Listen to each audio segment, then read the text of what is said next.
Then I went last year and I went to Mega Camp, and then we're already signed up to go this year.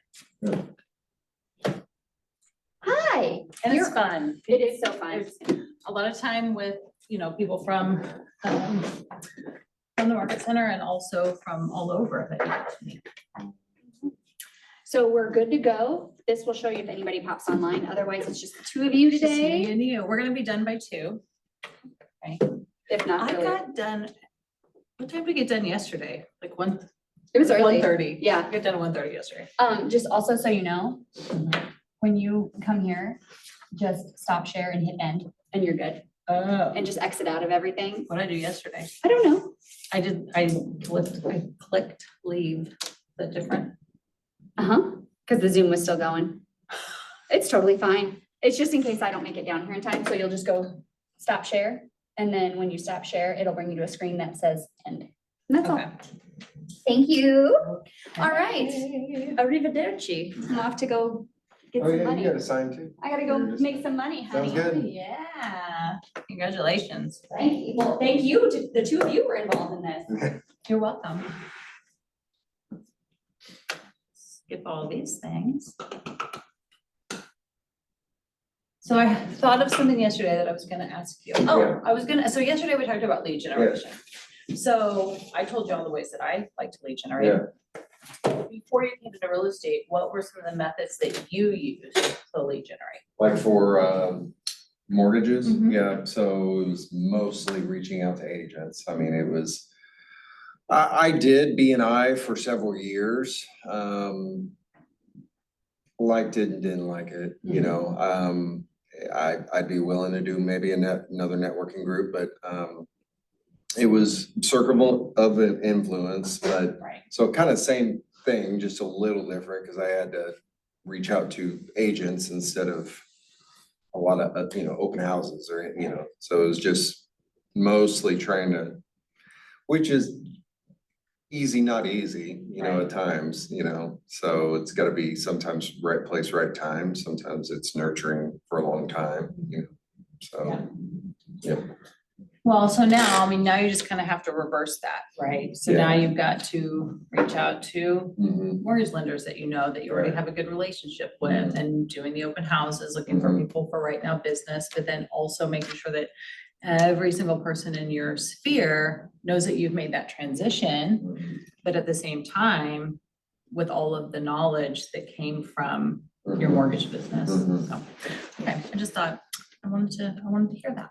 Yeah, no, I definitely am trying to think of other creative ways that, like you said, events. I think that would be a good, I've heard several successful people at Keller say, we only do events, or what, they're at that point in their business that's all they do. Right. Which that's, at thinking on it, it's like interesting, okay, well, they must really pay off once you build either your sphere big enough or client base big enough to do client events and, stuff like that, so. Well, and it goes back to that emotional proximity, which I read ahead, and we're gonna talk a little bit more about that, but that's what you're doing with events. So, right now, you're gonna do that as people in your sphere. So, I went through a period where I said, I'm gonna say yes to everything. Like anything I get invited to, I'm gonna go to. I don't do that as much now because it was wearing, but if you can do a set amount of time, like I'm gonna do this for the next 6 months, I'm gonna do this for the next year, that's gonna get you in front of a lot of people. But also then hosting your own sphere of influence, having people over for dinner, things that you can do that are simple, but can get you in front of groups of people. And then also doing like seminar type events. And then as you grow and you have more past clients and even when you're doing like a client appreciation, like let's say you did your first one after a year of being in business and maybe you have 12 transactions behind you. That doesn't mean that you only invite 12 or 24 people. You can still invite sphere of influence to customer appreciation because ideally those are the people that are going to help you continue to build your business through referrals. And then ultimately what you're doing with all of it, even with those client events, is just maintaining emotional proximity. I always want people to think of me when they think of real estate. Mhm. And when they hear that someone needs a realtor, I want them to think of me. When they need a realtor, I want them to think of me. So that's the idea behind the events. And I watched some of your social media and I was like, yeah, they do good at events. For sure. Okay, so today we're gonna switch from focusing on lead generating, so getting those leads, to lead follow-up. I would say my style is kind of meshes the two together because, you know, you've got your contacts. So your database is gonna have like every contact that you have. It's gonna be, eventually you're gonna put everyone you know into your database. But leads are those people who have told you they're gonna do business at some point. You know, like my aunt, and my best friend, and that like girl I used to work with, those are contacts. Until they tell me that they're gonna transact. Now they're a lead. And I need to mark them as a lead in some way so I don't forget to follow up with them. For me, I'm a very visual person. Some people can operate solely in their CRM. So they can mark their leads and they can go in there and find those leads and use that system. My CRM has so many people in it, it's overwhelming. So I use it almost like my phone book, like when I need someone's name, address, or phone number. Search engine. Yeah, that's where I go. Yeah. So I'm always trying to gather as much people's information as I can to fill that up and make sure that I have all three pieces of information for every person.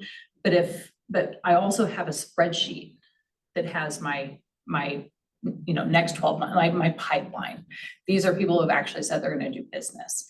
And so that for me works better with just how my brain works. So I would say create a system that works for you, whether it's in the CRM or it's another document where you can kind of put people in order by how soon you think they'll actually do business, and then figure out how often you need to be communicating. So we talked yesterday about that, like your contacts, you're gonna communicate with on a regular basis through some system, whether it's email campaigns, drip campaigns, newsletters, quarterly calls, holiday cards, that's sort of everybody gets that. And then when you know that someone's gonna transact, you're gonna start to communicate with them more often. Is there anything that you need from me to move you closer to the finish line? How can I be of value? What can I do for you this week? Or this month, or depending on how far out they are. Right. So that's what we're going to talk about today. We're going to talk about, once we know they're a lead, how are we going to follow up to get them to transact and then ultimately to the closing table. So keep every lead is where we are now, or that's where let's see, capture more leads, keep every lead. Oh, I see, okay. Keep every lead, follow up with leads, strengthen relationships, and qualify potential buyers and sellers. I'm not used to this new format.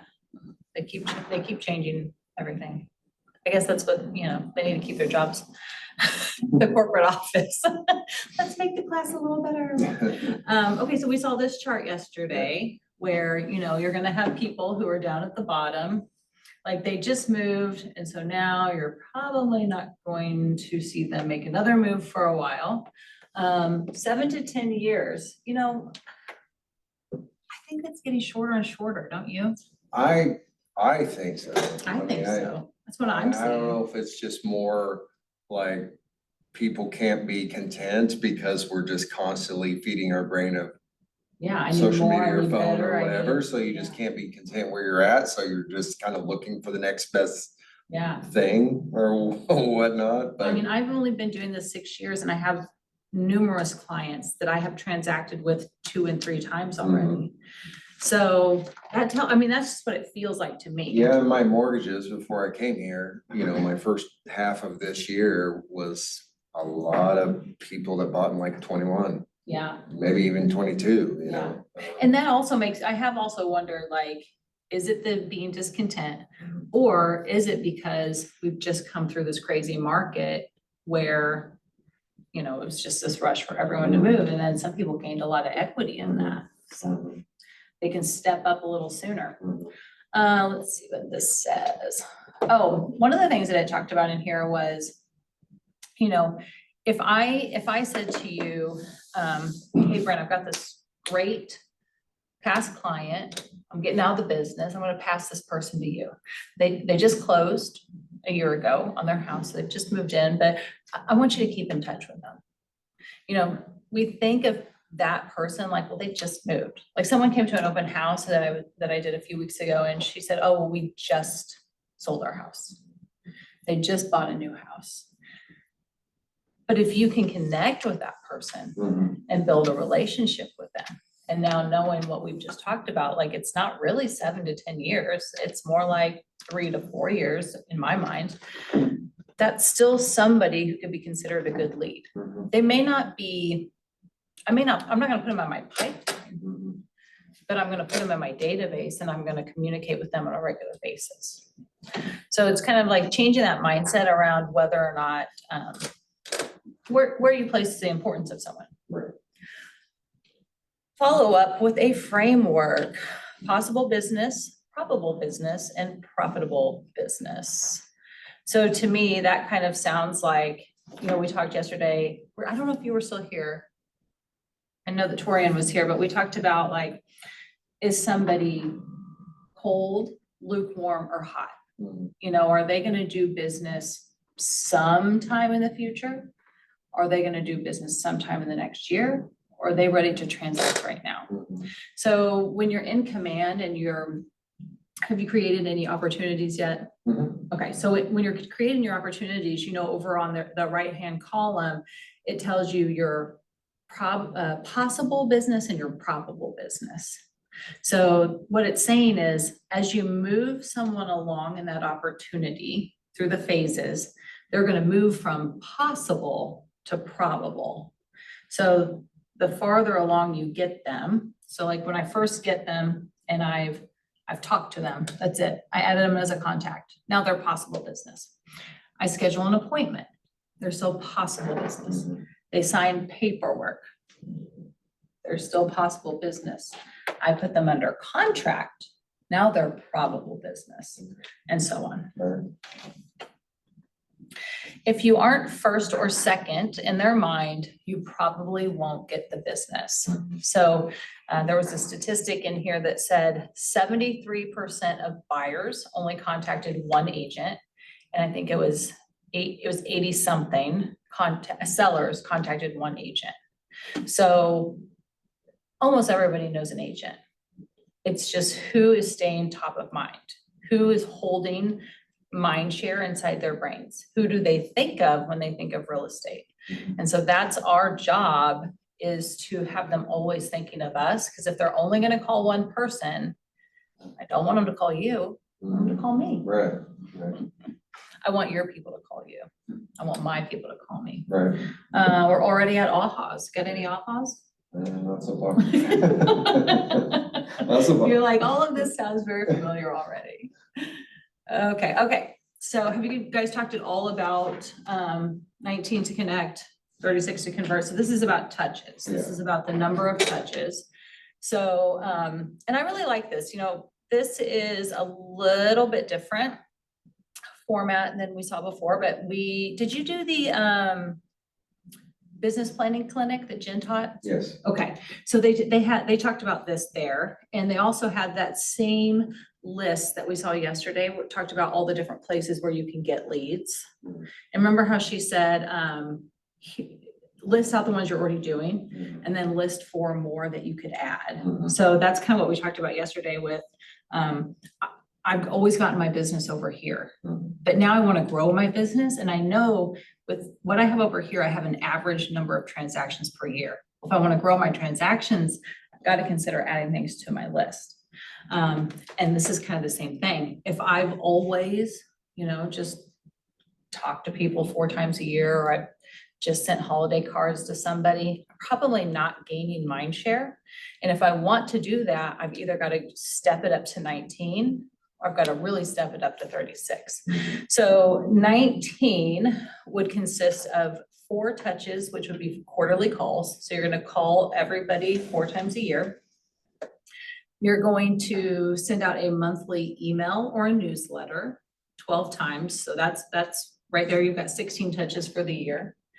You're gonna do promotional direct mail. So this would all be within your database, okay? So if you were farming a neighborhood and doing mailers to a neighborhood, that'd be a little bit different because you're probably not gonna send that out 19 times, right? This is people in your database. So you've called them, you've sent them emails, you're sending them a piece of mail that they might stick to their, side of the refrigerator.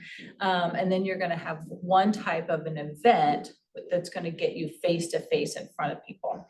And even if it doesn't get you face to face, remember that that event is your opportunity to call, invite, remind, follow up. So it gives you that, an event gives you lots of touches. It says one, but it actually gives you 4 to 5 touches. One, to cement a high value touch that solidifies the relationship you have just established and opens the door for future interactions. So that high value touch is going to be more like your networking group as you're really solidifying relationships, going to coffee with people, creating a vendor relationship where we're going to reciprocate referrals. That's going to be that one high value touch. And then 36 to convert. So you're going to use the 19 touches to stay top of mind to gather the leads. Now, when someone's a lead, you step them up to 36 so that you're really staying on top of them until you get them to actually transact. So that's going to be the 4 quarterly calls. It's going to turn into 2 emails a month. It's going to be 2 events, and it's going to be 4 mailers. So you're really you're doubling the amount of touches once you know someone's likely to transact, once they turn from contact to lead. Considerations for your lead follow-up program. What are my strengths when working with people? And how can I adapt the touches of 19 to connect to represent me? Any ideas? What are your strengths? What are your strengths when you're working with people? I would say I come across fairly knowledgeable maybe about, even though I've only been in it for a couple of years. So I've invested in real estate for like 6 years, flipping houses and long-term rentals, short-term rentals. And then my mortgage background did help me with my first listing appointment, get it, I think. I think I came across fairly confident. Yeah. And then I've got a marketing lady that I've kind of freelance hired that she did a really nice, well, I bought it off of Etsy and then she created it for me, a listing presentation. So, and surrounding all that with genuineness, like you're genuinely there to help them, right, and get any questions that they need, or just letting them know that throughout this process, I'll be there right with you and helping you each step of the way, and just kind of giving them those expectations. So I think genuineness is probably a pretty good strength of mine. Yeah. So you guys already did value proposition, right? Mhm. So everything that you just said, I hear your value proposition. So you're genuine, you actually care, you want to help them. You have previous knowledge in both real estate and financing. And that all of that combined with your professionalism and your confidence is going to help you close their transaction. So that I would encourage you to make sure you've got all of that in that listing presentation so that that comes across so that people see it that way. Right. What are some reasons I might have for contacting the lead, and what are some touches to do before and after a phone call? So that's kind of like, that's like, what's our message? You know, what are some ideas for things that you might do to contact a lead? I mean, it doesn't necessarily have to be about business every single time you contact them. So like last night, to give you an example, when we door knocked our neighborhood, there was this gentleman that answered the door and he looked very sick. And, you know, with my wife being a nurse also, started a conversation with him and he's going through cancer treatment. So we sat there and just talked to him for a little while. So I said, hey, let's go just talk to Sam, see how he's doing. So we knocked on the door, his wife answered last night. And I didn't meet her the first time, so we explained who we were, and then we met Sam, and we were just checking on him, just seeing how he's doing with everything, and she, bless her, she was like, just come on in, and I was like, we'll stay here because I wanted to say, ma'am, I know you're super friendly, but don't just invite people into your house. So we stood on the porch and just talked to her for a real long time about Sam and just what he's going through and that she doesn't have a ton of family here. So she knows that she needs to possibly downsize and sell and get ready in case something bad does happen with Sam. And she just doesn't have a lot of help and doesn't know what to do. So then I did throw, only because she brought it up, a little bit of business of, hey, that we are here to help any way we can, not necessarily, you know, talking to you about selling your house, but if you're needing, you know, to have the peace of mind of movers or just because she was like, I just don't know what to do with all my stuff. I was like, well, I can get you in touch with an estate sale, and those are super easy. We just literally have a company come in, they run the sale for you. I'm sure they take X amount of whatever profit and it's easy peasy and I can help you with that. And she was like, wow, that would be really, she was like super thankful for just that little sentence. So we just basically said, hey, do you care if we make you cinnamon rolls and bring them back around Thanksgiving, check on you guys again? She was like, absolutely. So it was great to meet you, blah, blah, blah. So that's a reason to, you know, just a care touch, I guess. And that felt natural to you and that felt obvious to follow, but so many people wouldn't. So actually that's very brave, like to have met that person and then actually did the follow-up to see how they were doing. And I guarantee that will result in business when the time comes because they'll know that you actually cared and that you can help them and they'll want to reciprocate, you know, by giving you the business. How am I using conversations to let the person know that I'm in real estate? Well, you kind of just answered that, didn't you? When is it best for me and my business to time block for lead follow-up? So like what time of the day do you like to do your lead generation? So I will tell you,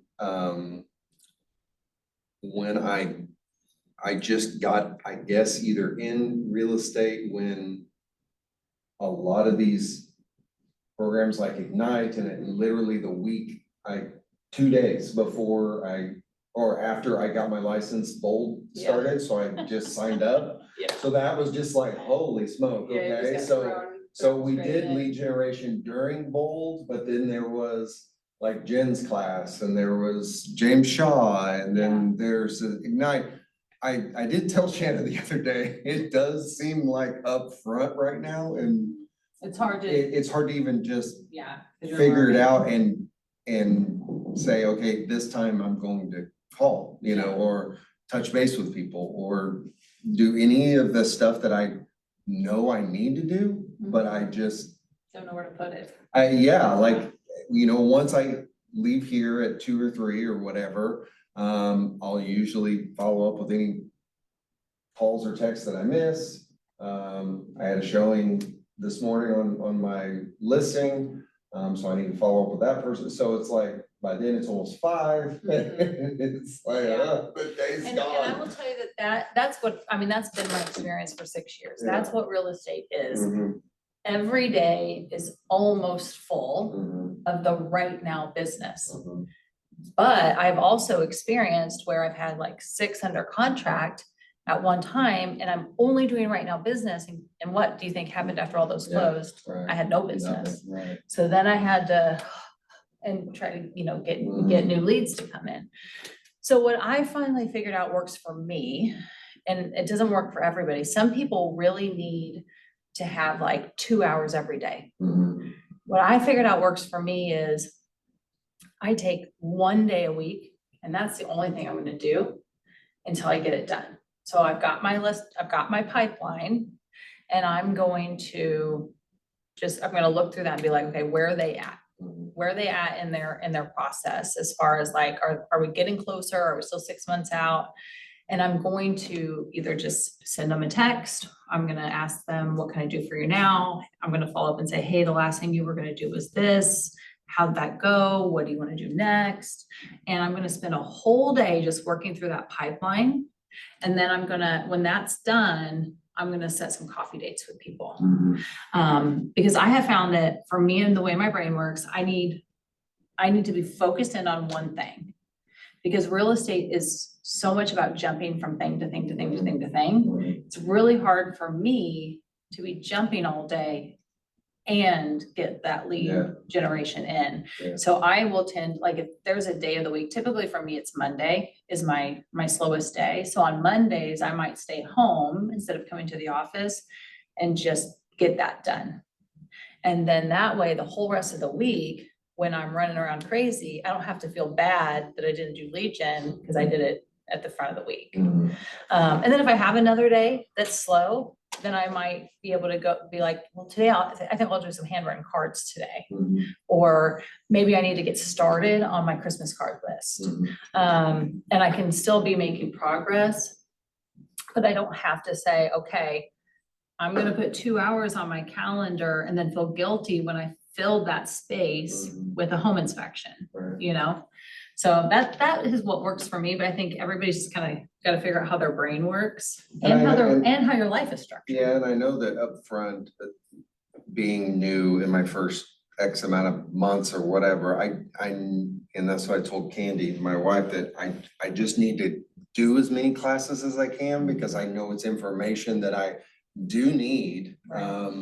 And it is good, it does feel overwhelming, but I like busy personally, you know, so it's just fine, but I do see how it is also kind of small. And I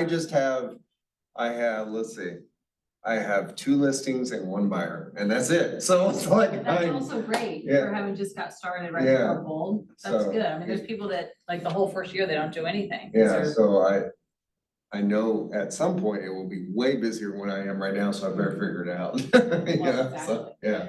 That's when I left that first team that I joined, I made a commitment that summer to go to every single class that was offered, every single thing.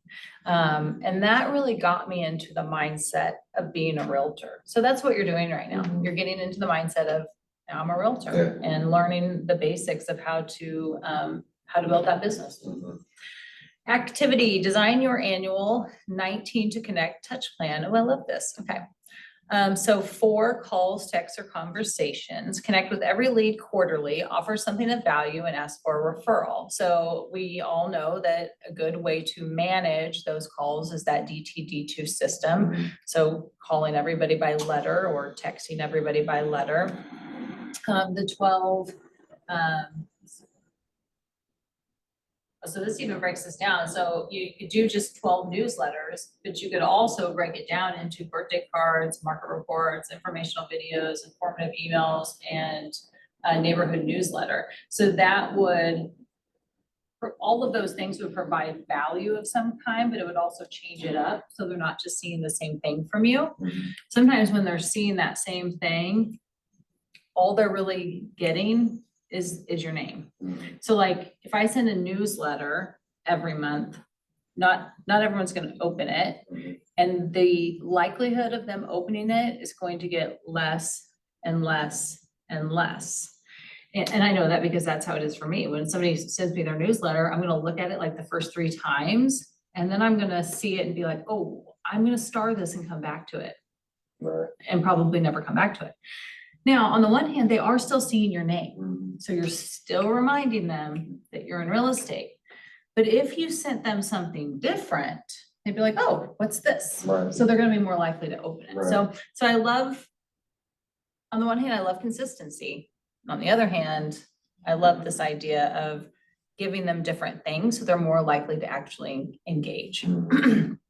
2, promotional direct mail. So a lender recently did a Chief schedule Mm. magnet. Yeah. I don't like the Chiefs, but my husband does. And so when I opened that up, I was like, Ryan's gonna love this. And guess where it is? It's Yeah. on my fridge. Or an annual calendar, which I kind of thought was outdated, but I've heard people talking about it recently and people are using them. Not just agents mailing them, but Right. people are actually putting them up. So I was like, maybe. I thought everyone was doing it on their phone, but I know, there's things that you want to put like on a family calendar, so.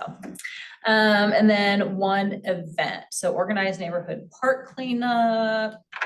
Tell me there's something different, I don't want to do that. But I mentioned I'm having my ice cream social tomorrow night. So we've invited all kinds of people from the neighborhood, from the school, but also those events can be your sphere of influence. They could be people that you are in a workout class with and you say, hey, we always work out together. Why don't we go have a meal together? Okay, so your value proposition plus personal communication equals statistics and data. Potential lead sources. So you can have calls come in. You can participate in community events. You can do open houses, social media marketing, traditional marketing, your agent website, calls going out, past clients, purchase leads, client referrals, sign calls, and blog or newsletter. So some of these are going to bring business in a little bit slower. With consistency, they're still going to bring in business. They're going to build your brand, but there's some of these that are going to bring in business more likely to bring in business sooner. So calls coming in, ideally, that's just somebody calling, right? Calls going out might take longer, but when you actually call and connect with someone voice to voice, it's more likely that you're going to get that business than social media.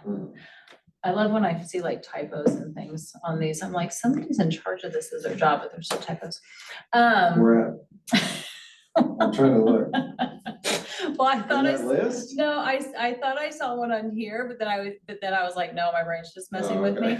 But I saw one on this, when I was reading to practice, instead of follow, it said Lalo.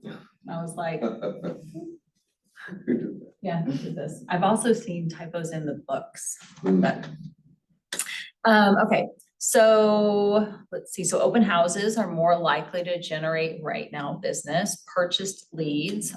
Hopefully those are people who are actually looking to transact right now. Past clients may not be like, they're not going to transact as soon as someone else who calls in and says, hey, I'm ready to sell my house. But they're going to be more likely to circle back around and use you if you stay in contact with them because they've already had a great experience with you. Sign calls obviously are a great way to gain business because if they're calling you on the sign, they probably don't have an agent yet, because if they had an agent, they call their agent and say, I saw this house. So that's a great way to gain business, whether it's for that actual listing. Most of the time it isn't that actual listing. Most of the time it's for they're looking for something and you can convert them into a buyer who may not buy that house, but will buy another house. Why? Okay, so things that you can ask. Why are you think? There's a typo right there. 2 colons. Why are you thinking about buying or selling? Tell me more. What will that do for you and your family? So taking those questions 3 layers deep to dig a little bit deeper, find out a little bit more, and get to the heart of their motivation. You know, what's interesting is I have a buyer under agency right now. She has hardly any motivation. It actually, I have told her one time, I honestly don't think you should move. I don't know why you're moving. Is she also a seller then? Yes, Okay. and she has a very nice she's updated herself, like brick front, 3-bed, 2-bath is just her and her husband. She's a little older. She's in my sphere of influence and I've done 2 mortgages for her. So that's how she knows me. Yeah. She's extremely difficult to deal with. but saw that I was in real estate and she thinking about moving. Yeah, I wanna go buy a house. Why? Well, I mean, there was Yeah. really zero, so it has been very challenging because we'll can't see figure a out the decent actual- deal, yeah. yeah. And I don't like the neighbor, or I don't like that this truck's parked down the street, or I don't think there's enough parking spots, or I mean, it's just the craziest thing she's coming up with. Well, that sounds to me like she's one of those people that you talked about, just being discontent, Mm-hmm. right? So she's discontent with what she's got, Mhm, but not discontent, there's not enough pain there mhm, to actually make her make the change, mhm. which is why any little thing can throw her off. Yeah, You know, because she's I. just looking for the perfect thing Yeah. that would make it worth leaving this thing. Yeah, I was a sliver from getting her under contract on a new construction on Trend Center, but he would not put on their rate to not exceed 6%. That is what she wanted. Like, I have to have this on there. Okay. So I did, and then Ryan Cantrell, he called me at like 9:30 at night where we were trying to get this, because she was going the next day to put a down, or her deposit down, $5,000. And he's like, man, I'm sorry, I can't, I'll do 6.5, and she walked away. I was just like, oh, this is maddening. Yeah, and he was probably right. Oh, Trying to get it 100%, and I, 6% interest rate. and that's what I told him, I said, Ryan, I totally understand, man, and I'm not even gonna ask why or what. I get where you're coming from. So I'll let my client know, and I don't know if she's going to do it because she was very adamant to me about 6%. And sure enough, she was like, no, I'm not, cancel the whole thing. Yeah. It's like, okay, well, that was a whole day, literally, because she had me go out there to Republic. She even at some point was like, I just want you to pick the stuff out in the house. I was like, as in like your light fixtures and, yeah, just pick it out. You know what I like. Cool, sounds good. I mean, it was a 6-hour That's- deal. Like, See, it but was that's so also long. like, she just told you she doesn't want that truck down there, Right. but I'll take whatever you put Yes. inside my house. So yeah, so that, I just like mortgages, it's different every transaction, and I know some are gonna be hard. This won't Yeah. be my last difficult buyer. It is hard for me to do any sort of rebuttals or getting her to come up with a solution herself of why to move forward, because she just doesn't really have a reason to want to move forward, Yeah. really. And is her husband involved? She very much wears the pants, and he generally doesn't come to showings, Wow. generally. Interesting. But besides this new construction, I think I'm on house 12 or 13 that I've showed her. Yeah, so, yeah, you know, Well, it is what it is. yeah, and you'll get to a point in your business where you'll have to put up the boundaries and say, I can't spend this much time on this client. Like you'll find a nice way to say that to them. But also right now, you're learning from this. You know, you're getting out there, looking at homes. Mhm. So Yeah. that, I mean, we tell agents in their first year, they should be previewing as many homes as they can. So you're doing that. You just happen to have her with you. You're hearing objections. So you're thinking in your mind, how could I overcome this objection in the Mhm. future? And you're gonna learn eventually how to get to the motivation or lack thereof. Mhm. And what I usually do when I have buyers like that is I'll ask them to come back in for another buyer's consultation. And a lot of times what I have found is when I have a buyer that I'm going through that with, I probably didn't even have a buyer's consultation.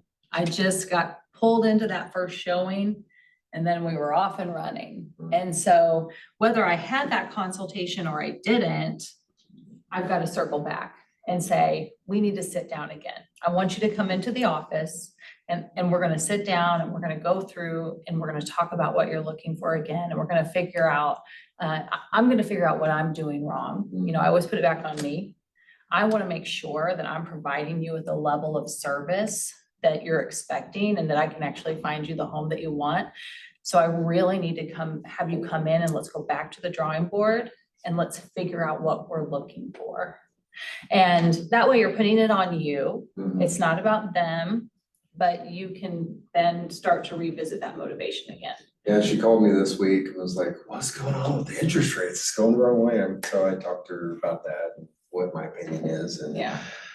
I just like trying to not reverse psychology her, but I was like, honestly, you should just wait till like January, February for real, because right now the rate's above your 6. Yeah, Even if you found a house that you love right now, you're not going to want to see it, or you're not going to want to move forward. So there's no reason to go look at it. right. Because that's the last thing I want to do is keep looking at houses she might want, but Mm-hmm. she's at the end gonna go, yeah, I don't want to do it because rates are too high, you know? So it's like, Yeah, why are we even looking at it Yeah, then? Yeah, so, well, and if you go back and you have that sit down with her again and you find that's a good opportunity to have that conversation, you know. If you're not gonna move forward because of the rates, we really shouldn't be looking at houses right now. Because the last thing that I want is for you to fall in love with a home, but still not wanna buy it because of the rate. mhm, You know, then it's like, I don't wanna put you through that emotional torture. right. Okay, post lead follow-up. I'm supposed to tell you to look at your participant guide. Tell participants to turn to their post lead follow-up page in their participant guide. Once you follow up with a lead and you have permission to have that two-way conversation, what do you think happens with that person? So, you know, somebody's given you you've either gotten a referral or somebody's called you, but now you've got this lead and they've agreed to a phone call. What would you do next? You know, you're on the phone with them. What are you gonna do first? I probably would, me personally, and so is this like the first call probably? So I would try and get them to either a face-to-face in their house or here at the office, if possible, to go over, you know, their wants, needs, you know, why are you moving? Why are you needing to move? Are you just wanting to move like my lady? Right. Cause I don't need a second one of those, so you may need to move along. So yeah, just trying to find out their motivation and their buttons to push, so it can maybe narrow down their search, when I'm looking for houses for sale for them to look at. So it's eliminating the just cast your net everywhere type Right. of thing and look at a million houses. Right, yeah, we want, you know, when I started in 2018, everybody always talked about kind of having this guideline of, I need to get to know exactly what they want well enough that I'm gonna show them no more than 5 houses and they're gonna find the one. Mhm. You know, but then we went into, you know, the market of 2021, Right. where you're gonna show them 15 to 20 houses. And they might find 4 that are the one, but they're not gonna win them. Mhm. And so you're gonna have to show them so many. And then we got in that habit, I think. We got in the habit of just, we're gonna have to show everybody this many houses, but really we're really back to the inventory that we had in 2018, 2019, where we have plenty of homes that if we really do our job to figure out what they want and what their motivation and timeline is, we should be able to show them 5 to 6 homes and get them under contract. Mhm. And so that's what we've got to condition ourselves. So I imagine that one of the next couple of slides is gonna be on qualifying the lead. So that's what you're gonna do with that first call. Mhm. You're gonna find out why they're wanting to make the move, what position they're in to make that move. You're gonna ask them some things about their finances, Yeah. probably just like, have you talked to a You talk to a lender? lender, You find know, out, do you know how much equity you have in your home or how much you owe on it? You don't have to tell me that right now. We can talk about that when we sit down together, but you know, kind of just getting to know some things about them and their situation and whether or not they're really qualified to make a move. Mhm. And then you're gonna ask for the appointment so that you can get in front of them face to face. Okay, so post lead follow-up. So have you seen this funnel before? Yes. Okay, When two-way communication is established, that lead becomes a contact in your database. So we talked about how, you've got all these contacts and then eventually somebody becomes a lead. But when you have a lead that comes from an outside source, it's almost the opposite, right? So I didn't know this person before. I met them at an open house or they were referred to me. So now they're a lead. And once I've established a two-way conversation and I can gather certain pieces of information. So we always say a lead is somebody that you have two pieces of information on. You've got their name, but you also either have their email and their phone number, or their phone number and their address, or their address and their email. If you've got two pieces of information, two ways to communicate with them, now they're a lead. So then you're gonna put those people into your database so that you can communicate with them 19 times a year. And then as they become closer to becoming an actual client, you're gonna move them to that 36. So all of these are tools that you use. You can't really look at it as they start here and then they're here and then they're here and then they're here. To me, this funnel is almost like a tornado right. because you're just gonna drop the lead in and they are where they are and you're gonna have to figure out where they're at in the cycle and where do I move them to? Did they start out as sphere of influence who's eventually gonna be a lead? Or did they start out as a lead who's ready to transact right now, or a lead who's ready to transact 12 months from now? So you've just got to place them into the system where they belong. They won't all start at the same place. And you're going to cement the relationship. So I got a question about what your opinion would be on something. So I'm noticing, a big part of what I'm doing now, just because, like you said, they already have their hand up, is open houses. And I know you mentioned you don't necessarily love open houses. But I have done plenty of. Yeah. I have no problem talking to people at open houses and getting them to engage with me, especially if they say, no, I don't have a realtor. And then I'm taking notes on why'd you pick this house? Why, do you need a 4-bedroom? Do you just like this side of town? Do you, are you trying to stay under a certain sales price? So I'm writing all these notes down. And I've gotten several leads by doing that. I'm either missing something or something because they'll give me their phone number, but they won't answer my text generally, and they won't answer my phone call generally after trying multiple times for multiple weeks. Is it bad that I remember where this guy worked and I found him online and I found his email on the website to just shoot him an email? I don't think so. Okay, I just, because he client. was like very chatty with me, but his wife kept saying, he talks so much, and he gave me her number. So I'm trying to get her to respond and she's not responding. So I'm wanting to email him and say, hey, I've been texting your wife, but I'm not hearing back anything. Did you get my houses that I sent you? Because I'm trying to just get them to engage back with me, basically. So, I would. The okay. very first open house that I had was right after I had my 5-year-old, and it was Memorial Day weekend. I don't know what I was thinking, but I decided to host this open house. It was our team's listing. And this guy came in and he was a professor at MSU, and we had a great conversation.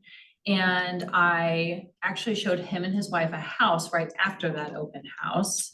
But after that, I didn't really have any good way to communicate with them. So I stalked him online, found his email, sent him an email, and they were my first client.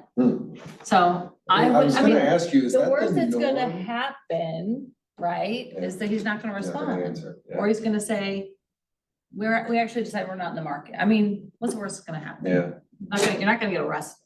Is that fairly normal for people to give you their number and they're just like, yeah, I'm gonna totally ghost you, bro. I appreciate the 15-minute conversation, but It is. Because I totally thought you connected. Yeah, but so I did something also a little different, and I did get one of the 3 that I met Sunday to message me back in length. So instead of just texting, I sent a video. Oh, I just said, hey, this is Brent Bowers with Keller Williams. I met you at the open house at Rock Hill. so like a video? Yes. Oh, I love it. And just want to touch base with you, see how your house searching is going, and I've got a couple houses I want to send you, just let me know what you think. So I sent her just another house in the neighborhood. And she sent like a big, long text back, like, hey, it was great to meet you guys, blah, blah, blah, and we talked back and forth You about her should do that job. every time. Yeah, And you know why? Because when people go to open houses, they go to like 4 or 5 open houses. that's what I was thinking, yeah. And when you text them, they may not even remember which one you are, yeah. but when they see your face, Right. that's genius. You should do that every single time. Yeah, so then she actually, so like that was Sunday, so later on this week, she said, hey, can you send me that house again? And I thought it'd be for her, because she said, I might know if I'm gonna be buying or not later in November. She's like, I'm actually sending it to one of my friends, so if she likes it, I'll have her give you a call. So I was like, sweet, Yeah. that worked out well, so Yeah. anyway. Yeah, I mean, I would say that the typical thing that happens at open houses, I mean, either you're going to connect with them right away, or you're never gonna talk to them ever again, or they're gonna call you out of the blue someday, or, you know, but one of the things that I have found that works for me is when I'm gonna have an open house, if you find a few other listings that are similar, and you print out those MLS forms and you're talking to them and they're like, well, and you're asking all those questions and you've kind of determined in your mind that this one may not be the one, you can slide those across and say, hey, these are also on the market. Have you guys seen these listings? Have you, I'd be happy to show them to you. And then you can schedule time to go and show them those, how it may be that afternoon, it may be the next day. But also, if you're calling or texting and they don't know you have anything of value to offer, like they think you're just a salesperson calling them. Like, so I found like if I picked up enough about what they're wanting to send them another listing. So I'll text them another listing. So those are the things that have worked for me. But I think that video thing, you're onto something with that. That's really good. Because they're gonna see your face again. They're gonna Yeah. remember how they That's what I was connected thinking. with you. Yeah. Yeah. Because, I mean, they see several people that day and they're not gonna remember who was who. That's really good. Okay, so now we're gonna talk about one to cement. No, we're not. Why is, oh, is this our break? No, that's it. I think that's it. Why We're did we done. just have that one slide at the end? Okay, one high value touch. I mean, that video, that's a high value touch. It really, really is. And then figuring out, how can I get in front of this person again? Can I take them to coffee? Can I get them to come in to just sit down for a consultation? Can I see if they'll just let me walk through their house and provide them with a CMA to tell them what their house is worth? Anything that we can do to cement that relationship, to deepen it, to get to know them better, to let them get to know us better, and then to give them something of value. That's what's gonna cement that relationship that takes someone from a random lead or referral to now we're in relationship and now you're in my sphere of influence. That's where we want everyone to end up, is in our sphere of influence. So that if I called you or text you, it wouldn't be, I mean, it might be weird if I haven't called you in 6 months, but it also wouldn't be weird because we're in each other's lives. You're gonna think, wonder why she's calling me. And then I'm gonna tell you, and then you're gonna be like, oh, okay. Wow, we just got done in one hour. Tammy, online, have you got any questions, comments, things you want to talk about?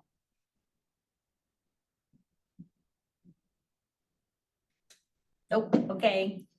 Do you have anything else you want to talk about?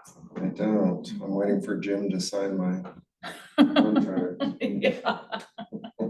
Come on, Jim.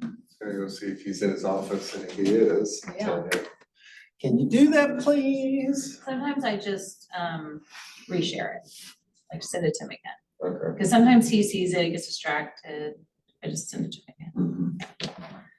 Okay, Tammy, we're shutting it down. We're all done. We're super fast today. Now you guys can all do your lead generation. Yeah. Your 10 conversations, your 10 contacts added, 10 handwritten notes, 10-5-1 social media engagement, and things that can enrich your learning.